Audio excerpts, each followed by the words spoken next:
In the inky depths of the Gulf Sea, he had no idea how famous he would be. He would never know his fame, that's quite a trip, as he would become Smoky Dave's smoked trout dip.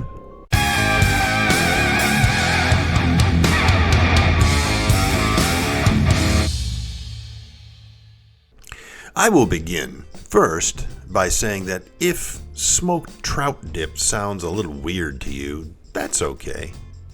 Now, this is a classic dish, typically credited to the Appalachia area, but in truth, fish pastes, dips, spreads, smears, and the like have occurred wherever fish can be found. Now, we'll be starting off with these two fresh-caught speckled sea trout. And while not technically lake or brook trout as you would find in an Appalachian household or restaurant, they will do just fine, and was what my local fishmonger had on hand anyway. The fish will be brined in my classic cold smoking brine that I use for most of my projects, recipe shown here.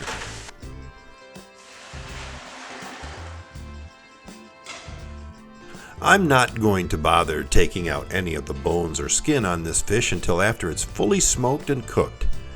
Then they'll slide right out once the fish is done. As you can see here, I just put the fish on a grate over a pan, and I'll fill that with some ice before we put it in the cold smoker. I actually allowed this fish to sit in the refrigerator for a couple hours, spread out like it is, so that it will begin to form a pellicle, that sticky coating that will allow the fish to take on smoke a lot better, and it'll continue to form that pellicle in the cold smoker as well.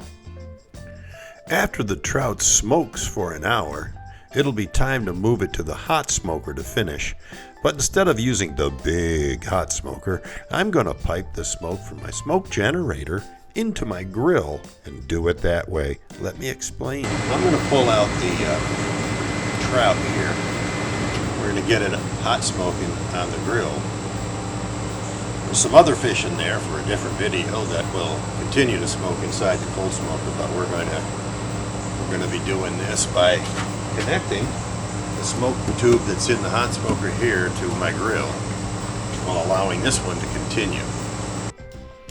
I'm going to take out the trout now, it's been about an hour, and place it on the grill and keep it between 200 and 250 degrees by having the heat element on the opposite side lit and set very low.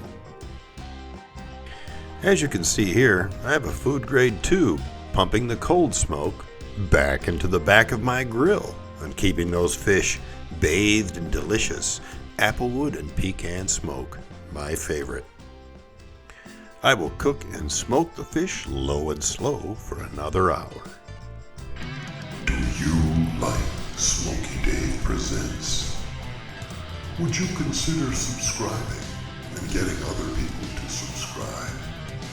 And hitting that notification bell so you know when we drop new videos. And of course, leave a comment. I enjoy reading and answering every comment. And if you want, look in the description and you'll see links to all the tools I use in my videos, plus links to the Smoky Dave t-shirt collection. Check it out. Now look at those beautiful smoked trouts.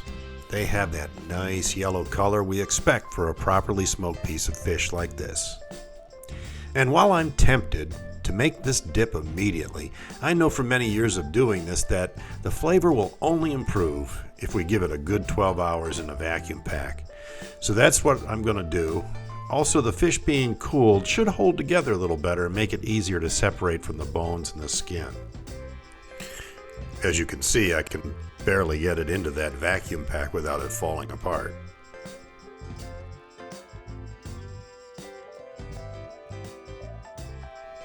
So now that the fish has spent 12 hours in the fridge, vacuum packed, the smoke is fully penetrated into the meat. As the meat is also fully cooked, we can just break apart the meat and separate all the bones by hand. Now, we need to be very careful and look for all of the pin bones of the fish. I'll show some pictures of what that is. A lot of people will remove these from the raw fish, but in this case, because the fish is cooked, and as you can see, it just falls away. But you still have to feel around for those pin bones. It's fairly easy to do, however, sometimes those bones are very thin and very tiny, so you want to be very careful. And because we're going to be breaking this up for our dip anyway, it shouldn't be really a problem.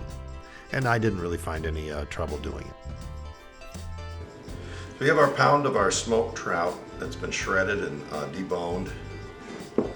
We have a cup sour cream, 1 cup of Duke's mayonnaise, 2 cups or 2 packages of Philadelphia cream cheese, 2 teaspoons of ground black pepper, 2 teaspoons of squeezed lemon juice, 2 teaspoons of garlic powder, 2 teaspoons of paprika, 2 teaspoons of salt, 2 tablespoons of capers. You don't have to put these in if you don't like capers. I do.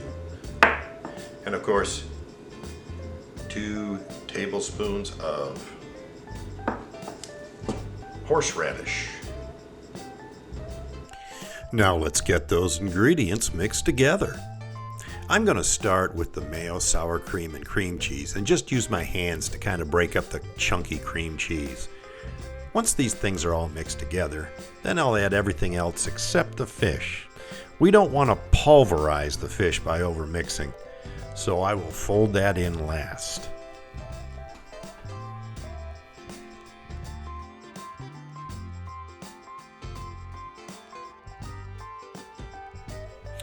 And there it is.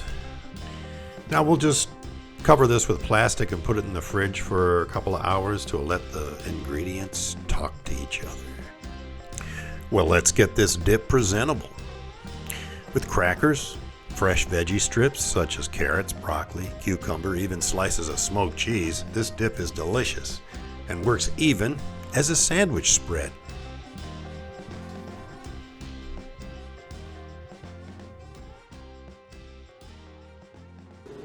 Well, ladies and gentlemen, the only thing left to do now is to give this a try.